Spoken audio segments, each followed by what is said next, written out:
ரசிகர்கள் கண்களுக்கு கொடுக்குற முக்கியத்துவத்தை பெரும்பாலும் காதுக்கு கொடுக்கறது இல்லையோ நான் நினைக்கிறேன். மேஜர் சுந்தரராஜன் அவர்கள் ஒரு பிரபலமான ஆங்கில படத்துக்கு டப் பண்ணியிருக்காரு தமிழில். நான் சொல்லி முடிக்கிறதுக்குள்ளையாவது கண்டுபிடிக்க முடியுதான்னு பாருங்கள். அந்த படத்தில் இன்னும் நிறைய பேர் டப் பண்ணியிருக்காங்க. இது பின்னணி குரல் கலைஞர்களை பற்றி நிறைய பேருக்கு தெரியறதில்ல. இப்போவாவது ஓரளவுக்கு விழிப்புணர்வு இருக்குது. நான் சின்ன பையனாக இருக்கும்போது நிறைய திரைப்படங்களுக்கு போவேன். பெரும்பாலான படங்களில் ஒரே ஹீரோ நடித்த மாதிரியே தான் இருக்கும்.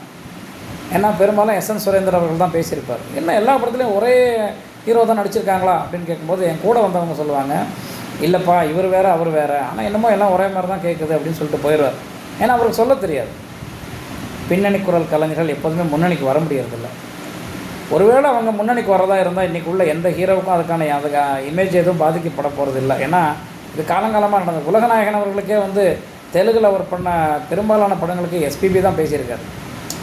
இதை யாரும் பெரிய மைனஸாக நினைக்க மாட்டாங்க. ஏன்னா இந்த குரல் அந்த உடம்போடு ஒத்து போகிறது அப்படிங்கிறது புலிகேசியில் சொன்ன மாதிரி கொலை எப்படி பண்ணால் கலையாகும் அப்படின்னு நம்ம நினைக்கக்கூடாது.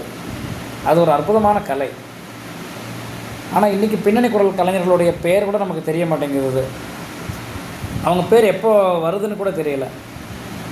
டைட்டில் கார்டு இல்லை, அந்த படம் முடியும் போது எல்லா எழுத்தும் மேலே போகும், கடைசியில் ஸ்க்ரீனே ஆஃப் ஆயிருமே தவிர அவங்க பேர் கண்டுபிடிக்க முடியாது. அந்த சாப்பாடு சப்ளை பண்ணவங்க, வண்டி ஓட்டுறவங்க பேரெல்லாம் வந்துடும், அவங்க பேர் வராது.